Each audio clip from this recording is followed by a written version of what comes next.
All right, welcome back. Well, just to shed some light on some of what you heard and perhaps what to expect, we've got two gentlemen joining us this morning. Ayowande Adalemo is here in the studios. He's the founder of Atmosphere Fintech. Atmosphere Fintech, that's what it is, right? We're Atmosphere. Atmosphere. Yeah, just Atmosphere. Then Fintech, he's a Fintech expert as well. Just Atmosphere? Yes. Oh, Atmosphere for funds. Okay. Sounds like an NGO. And we have Mr. Tenyola Olushola, who is a national coordinator, Nigeria Alliance for Affordable Internet, joins us virtually. Good morning, and thank you for joining us as well today on the program. Good morning, Chamberlain, and to your other guests and to those who have viewed this session this morning. Thank you for having me. Okay, so I haven't listened, and several people just trying to grasp and glean what they can from what this means when it does kick off today. So, I mean, you are in this space. So, from your understanding, what is this about? So, from my understanding, I think overall it's a very good move. And they're for everybody or for the elites, because some say it's elitist. Well, it's not elitist, actually. It's not. And it's a win-win for virtually everybody. And I'm glad my Oga is here with us today. Morning, sir. So, you see, when you have money in your bank, you really don't have any money, sincerely. Except you have that legal tender in your hand, that note, or that coin. We don't have coins anymore in the country. That is when you have legal tender in your hand. What you have in the bank is a promise of fulfillment. So when I transfer money from my app to your phone, as an example, you see your account details. But if anything perhaps should happen to that bank, the bank goes insolvent, it goes bankrupt, or whatever happens, you've lost all your money because it's not real money. For the e-Naira, however, whatever happens to the bank, your money is with you. It is legal tender, but digital. And it is the standard for the CBDCs, central bank digital currencies globally. It also opens up the avenue for innovation for the people at the bottom of the pyramid, the unbanked. So you no longer need a bank to own money, keep money, or transact money. Are we assuming that the unbanked are tech savvy, they already know the ins and outs of how to coordinate themselves with this? So the great thing about this thing is that you don't need to be tech savvy. It's money. It's the same way you're handling your 20 naira, your 15 naira, your 1,000 naira, that you handle this. Yeah, but if the unbanked naturally, I mean, are unbanked when the process is quote unquote as straightforward as it is today, yeah. Why do we think that this can then get them on if they have to go through another process, another level of understanding or explanation before they latch onto this one? Because even those who know easily won't latch onto these kind of things, and their theories that explain that.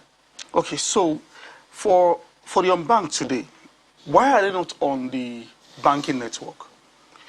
If you want to open a bank account today, for a lot of people, that process is tedious. The bank is far away from quite a number of them. Aside from the major city centers, in most rural communities, you don't even find a bank. Maybe you find mobile money operators in some places. I mean, I was in Ikene over the weekend. You had to walk around a lot to even see a mobile money operator. Maybe the only bank you see in Ikene is the Ikene Microfinance Bank.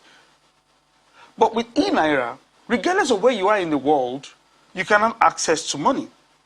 You can have access to your wallet, either by USSD or if you have a smartphone. So it matters not whether a bank is around you or not. And the CBN has done in such a way that there are 3 tiers for individuals. So there's a tier that you can transact up to 20,000 naira, which is okay for rural communities, and you don't need a bank account, you don't need a NIN, you don't need a BVN to do that. Okay. We'll come to all of those tiers, 0, 1, 2. But Mr. Olushola, so for you, how is this going to play out?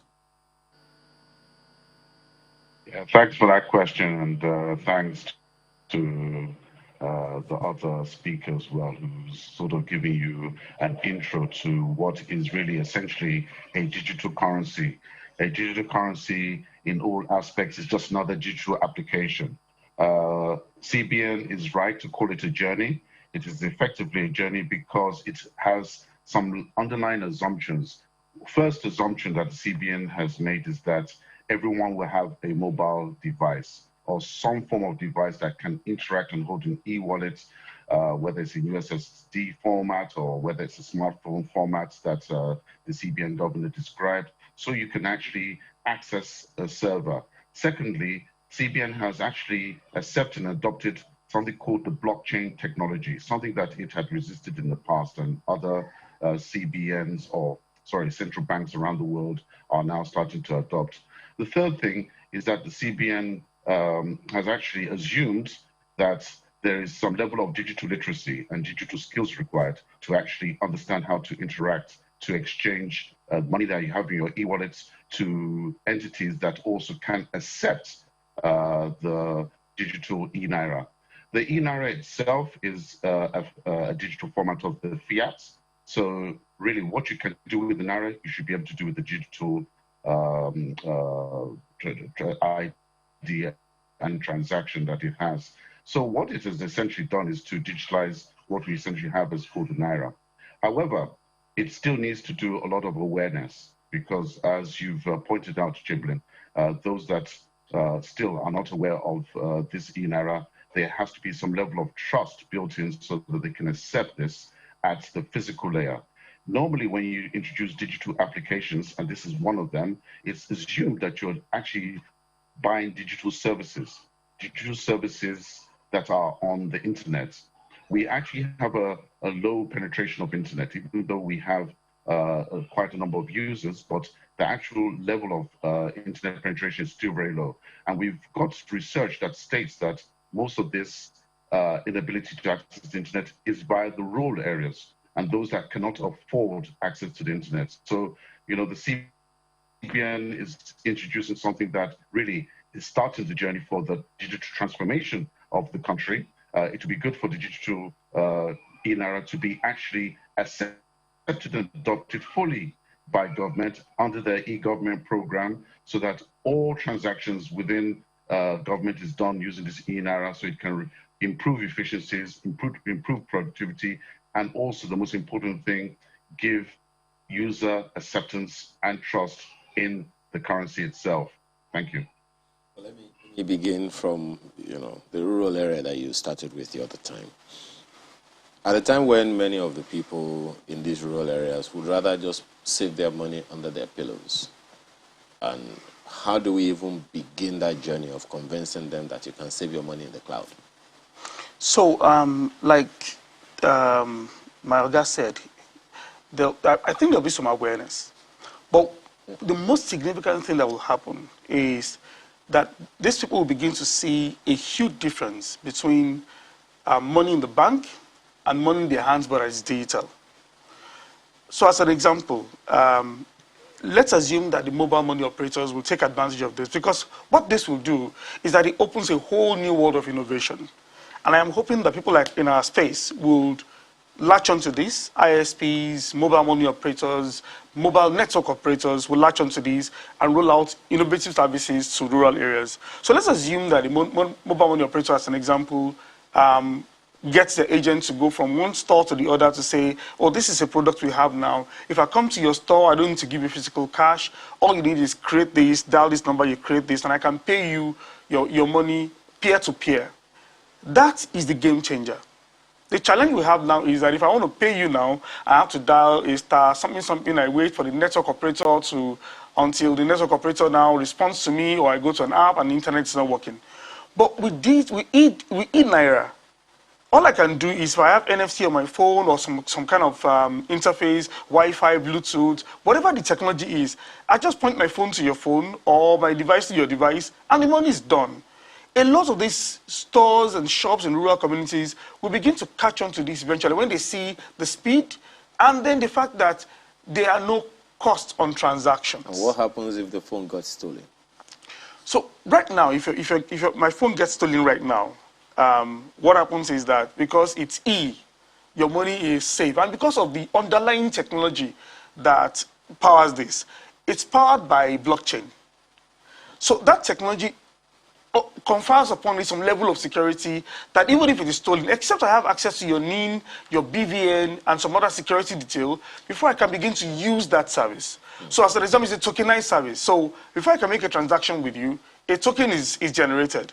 So even if I steal your phone, your money is safe, as against the electronic money that we have, that once I have access to your phone, all I need to do is know whatever, try whichever of the banks you're using, and I have access to your money. There's a question that I was hoping that you would get to. Okay. You said that the difference between e-money and the what we have in our banks Yes. now is that with e-money you don't need a bank. Yeah, you don't need a bank. Now, who do I hold if anything happens to my money? I mean, if anything happened to the money of the rural dweller, the farmer, the shepherd, and everything, they can easily go to their bank. What happens if someone, oversees them due to the level of illiteracy, gets their codes, uses their codes, siphons their money? So they can't hold anyone. No, they can. With e-Naira, I like the way the CBN has arranged this. Essentially, you are banking with the Central Bank of Nigeria. And then the other banks also have some level of control over their customers. But if you are not with any bank, you're essentially banking with the CBN. So if anything happens to your money, you hold the CBN responsible for whatever has happened to your money. However, again, e-Naira is significant. Yes, you can. e-Naira is people are having challenges holding the regular banks. That's where I'm going. Who's going to regulate CBN? Now, the challenge with the regular banks we have now, and this is where innovation, I hope innovation will come in, is that the entire infrastructure that serves your money, your virtual money, remember I said earlier that your legal tender is only legal when it is a note in your hand and you're paying, right? When you do an electronic transfer, you're relying on the promise of the NDIC, the bank, and the CBN for that to happen. And you say this is the elitist. Now, with e-Naira, it is significantly different because, number one, the underlying technology is blockchain. Number two, your money is secure with you. So whatever happens to it, there's sets of contracts that allows me to transact with you that makes that money safer than the virtual currencies that we have now. I think you lady, when you say there's a lot of enlightenment that needs to be done. Yeah, but let me ask Mr. Chenoladi,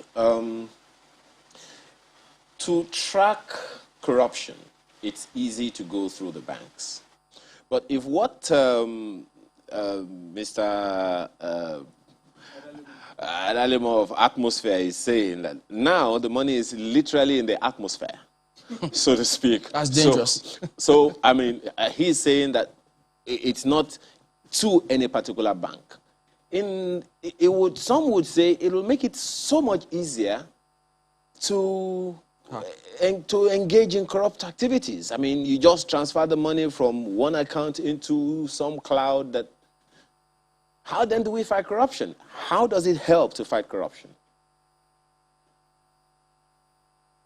You raised an interesting point, and to be fair to the other speaker, it's not going to be in the atmosphere. It is essentially zeros and ones. And zeros and ones right now, that represents the amount that you have in your bank account, and which also will represent a proportion of it that you've transferred to your e-wallets, will be sitting in the blockchain technology. Now, the actual interaction in between the device that you hold and the amount that you have in your account will obviously be encrypted. And I believe that the CBN team that has introduced this has done some research. And the research would indicate that there will be two-way verification and the data will be encrypted. The point of concern, though, is actually social engineering. How do we know effectively if your device has been stolen? How do we know when you actually swap SIMs on your device and that the user is the actual user that's accessing your wallet and obviously the money that you have stored in the blockchain? And that's the area of weakness. The second area I think that we also look at is the digital infrastructure that underlies what we are assuming exists here as opposed to other countries that have a lot more enabling digital infrastructure. And obviously have carried out pilot tests pilot tests is, I assume, what CBN is doing right now, because at the moment, we do have some black spots in terms of coverage. And you are using USSD to use as a workaround to a smartphone device that actually has a mobile application that can incorporate this level of encryption is somewhat of a bit of a concern. So what we can do and what we should do is to emphasize on digital awareness, on some of the challenges of actually using this type of technology, so that users in the rural area can fully understand some of the risks, the limitations, and the restrictions as we have now. And then there'll be continuous messaging from CBN or government as they phase in more applications, more features that will enrich the user's experience, and also to obviously plug the gaps that will always exist when you're introducing this type of new technology. I hear my colleague talk about innovation. Innovation is correct. It is the way to go forward. Nigeria has its own idiosyncratic way of adopting technology, and I think that the CBN is right to launch it now, but they also have to do it in piecemeals, and that's why they've restricted some of the technology and what you can do with it, because they're aware that there are certain areas they need to focus on to ensure that the concerns raised by you and in the question are addressed as we go along. Well, gentlemen, what about the question of hacking? What's going to happen to that, Mr. Dushola? People have concerns about that too. Yes, that's a valid concern, because obviously if you have your money physically in paper form and you've got it under the pillow, as you've suggested, unless someone comes in and takes your money from under your pillow, you know your money will still be there. But as you stated, if it's in the cloud, it's on the blockchain technology, there is some level of security applied there. But as I said before, it's usually around social engineering. I think the weakest link in all this is the social engineering aspect. And it speaks to the digital literacy issue, and we can't move away from this. I mean, I understand that people can learn certain things, but it takes time. It's not that everyone is on the same level of education. So if you're trying to bring in those that are unbanked, and they represent a significant number, you have to remember, though, there are those that actually are unserved or underserved in this country, and they represent tens and tens of millions of Nigerians. So in one case, we are trying to reach the unbanked. In the majority of those cases, those people will be in the unserved areas. So they have no access. And those that have access, and those are in the rural areas, they struggle with power, they struggle with charging their phones, and they also struggle with accessing information. And I think that the best thing for the government is to really send out jingles over the radios or send it in their languages so that they can actually be onboarded in a manner that allows them to fully understand that, yes, their money is exposed to these non-actors, or say bad actors, for instance, who are keen to gain access to your money that you would have had under your pillow, but now you have in the cloud. The more that they understand and they know, the more they will be more secure, and they won't divulge sensitive information to those that are going to try and use social engineering to extract the information to access their well-earned money. Which then leads one to ask, is this really then about getting the unbanked with all of these challenges, or isn't this just about ensuring that, look, this Bitcoin chaps don't run riots on all of us, providing an alternative for the Bitcoin? Well, I said that there's a trust issue. The youth that makes up the vast majority of our population in Nigeria, and really, when you look at the likes of the social media aspect, look at those that have founded it. Look at the age, typically, of those that have founded the digital realm. They are young. The Bitcoin community is full of young people, I must say. You know, they're probably below 25 or maybe even below 30. But the key point is that they built a community that they trust in. The government obviously has to respond, because there is a gap filled by private digital cryptocurrency.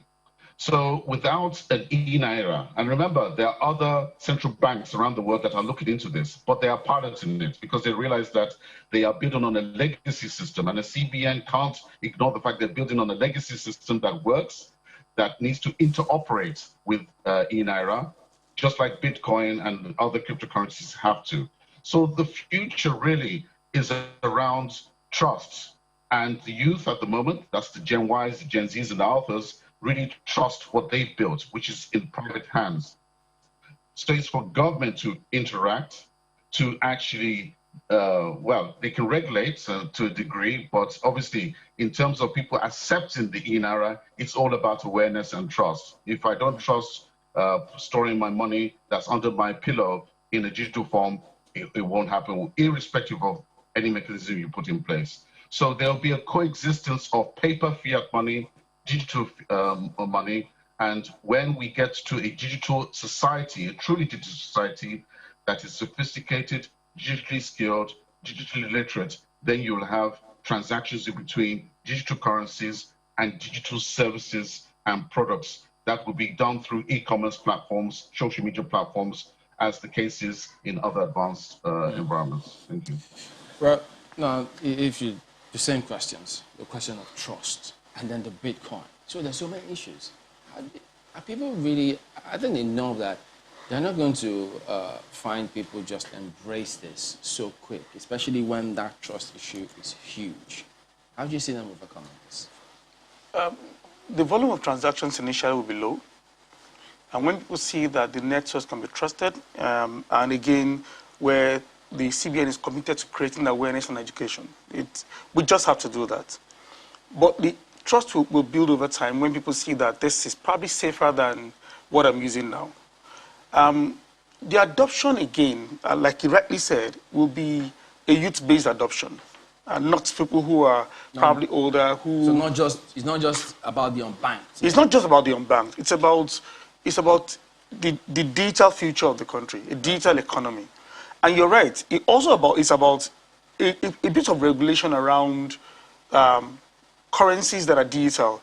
Now, this is not cryptocurrency.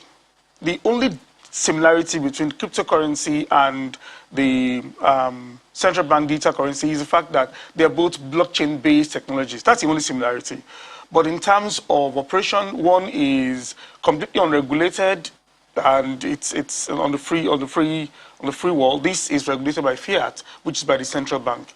So the central bank, which to some people they will think, I mean, if people are benefiting from operating in that space that's not regulated, and they have huge volumes that can be transacted in that area, why would they leave that and come to this that is regulated? So and you can spend 50, 100,000. So you can trade, you can earn interest on e-Naira, you can earn interest in with your Ethereum, your and all that. But this is where it gets interesting. So the banks, I'm thinking of what are the banks thinking now? Because what happens is that when you deposit money with the banks, they take that money and give it out as loans.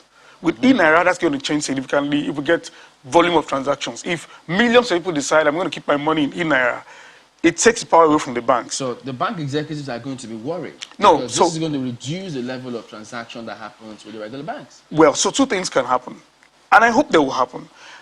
The bank can come to you and say, you have your e-Naira. Can you give me your e-Naira, and then we can do transactions with your e-Naira, and you share a revenue of that transaction, which is why I said innovation will begin to happen.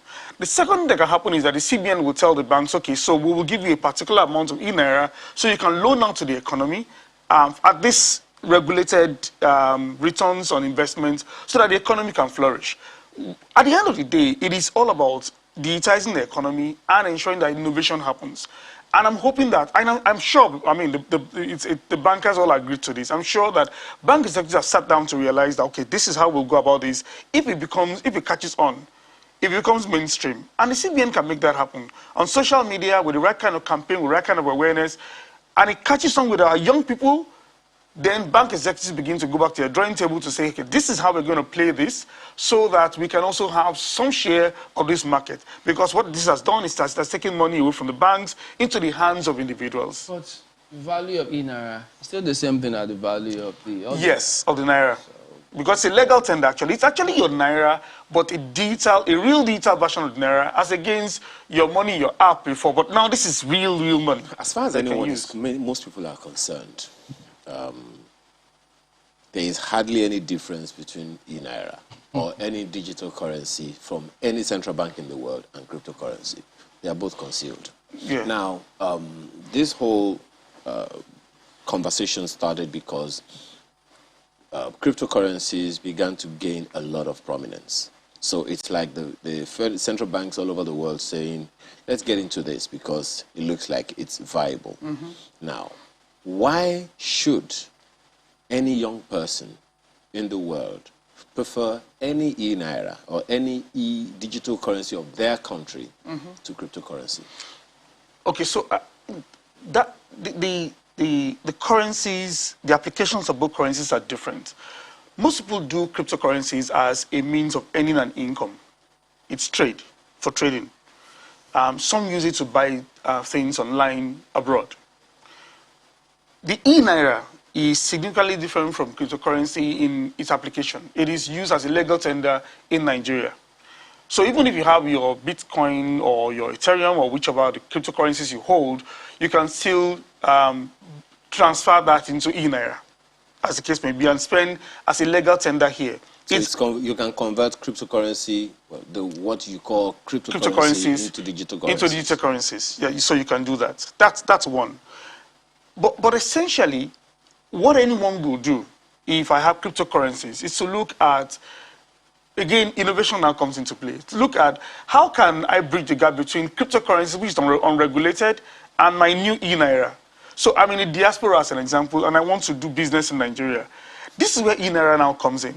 So how can I get e-Naira as a diasporan outside Nigeria?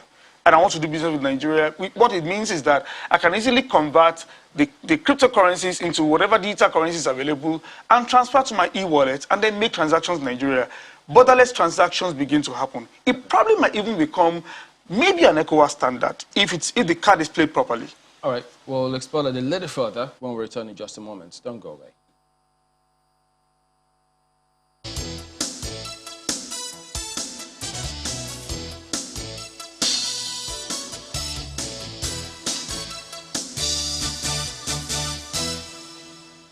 Welcome back. How do you say that, diasporans will be able to do this? Because if you look at the tiers, tier 0, those who don't have any name attached to their phones, you have a limit. And that's between 20,000 Naira and then 120,000 Naira. That's the limit that they set on that one. Then tier 1 category, that's for those who have verified name.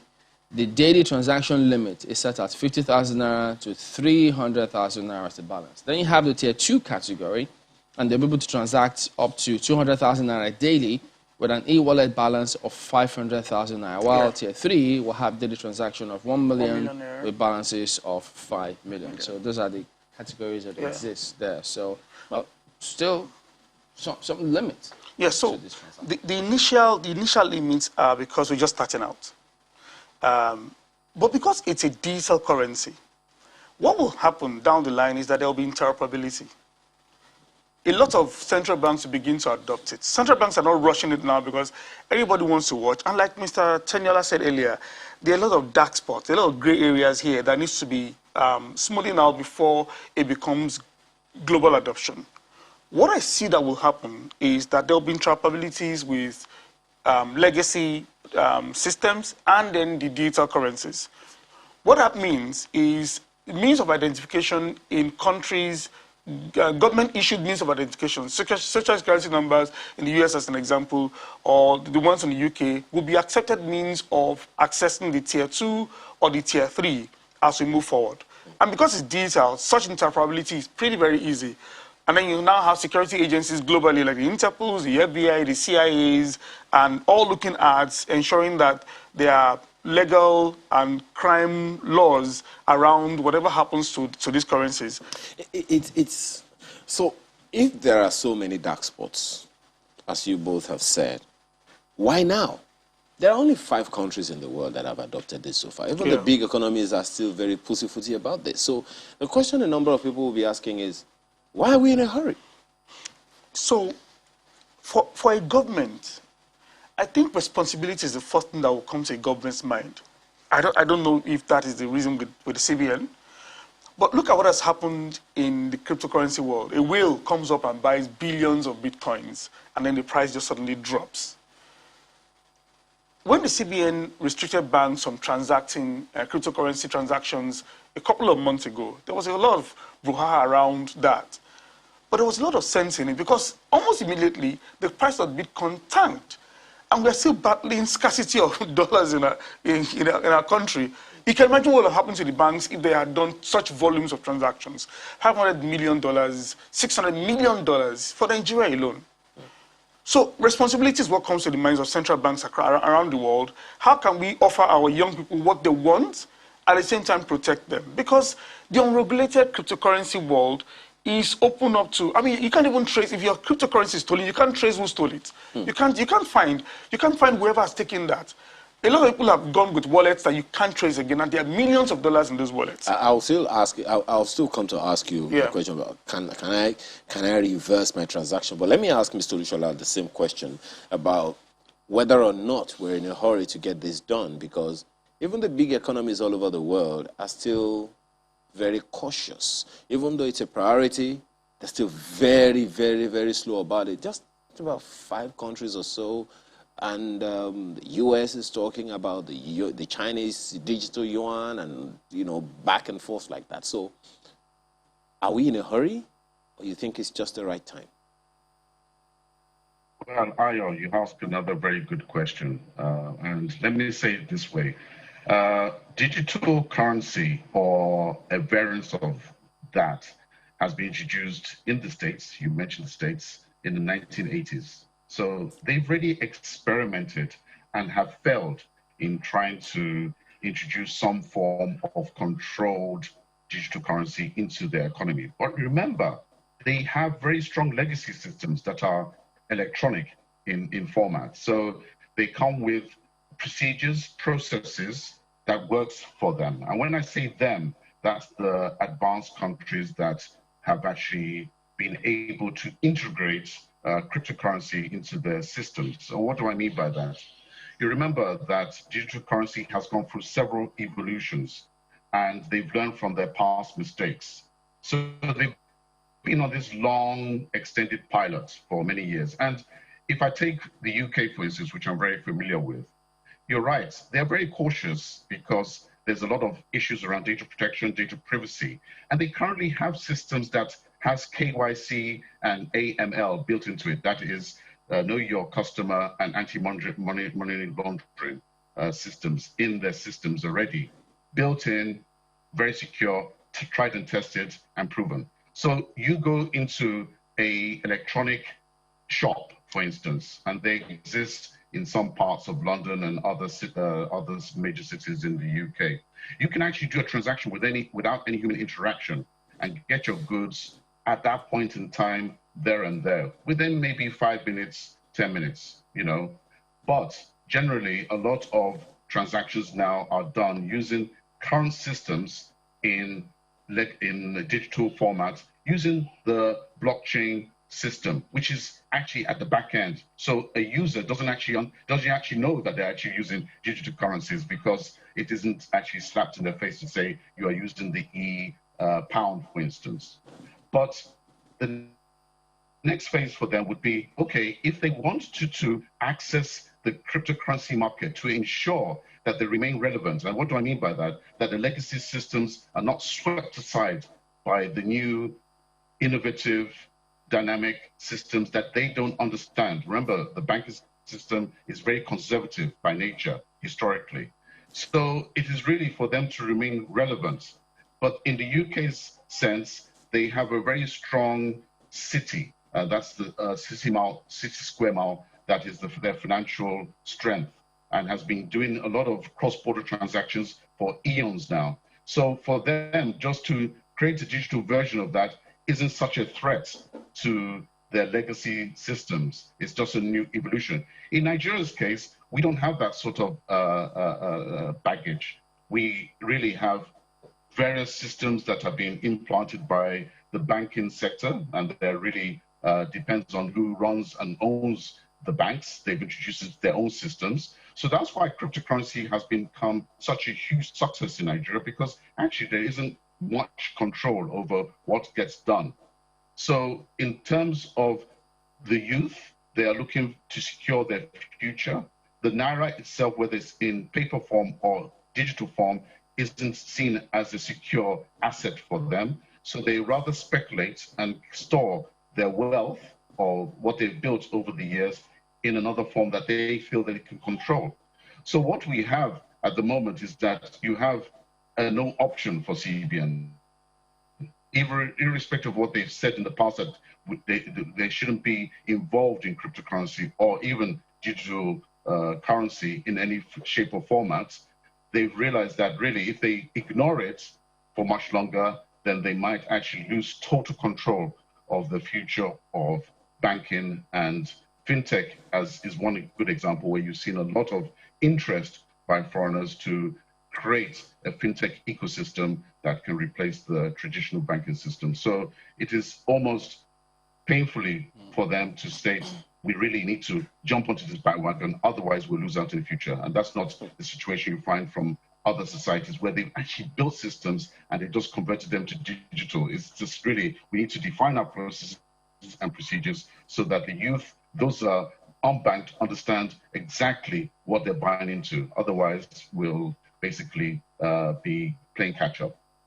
Well, we're out of time, and we can't ask you about affordability of the internet, because if people don't have that, they can't even do anything with this e-money, for instance. So that's the equally good component. But gentlemen, we'll have to thank you both for coming on. Teniola Olushola is the National Coordinator for Nigeria Alliance for Affordable Internet. We've also have had Ayowande Adalemo, founder, Atmosphere. He's a fintech expert, not atmospheric. Thank you both. We'll switch attention now to, well, prison break, which just occurred. Well, not just occurred, but that is what we'll be talking about next. Don't go away.